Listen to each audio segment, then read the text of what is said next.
Just got this welding protection cloth. So if you're a plumber or an HVAC guy or just doing some DIY projects, this is like fire resistant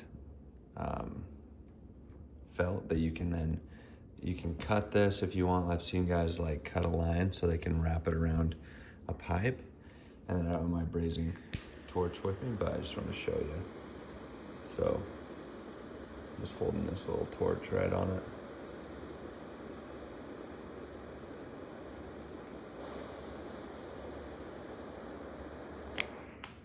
And yeah, it smokes a little, and you're probably not gonna have that much direct heat all the time, but you can see like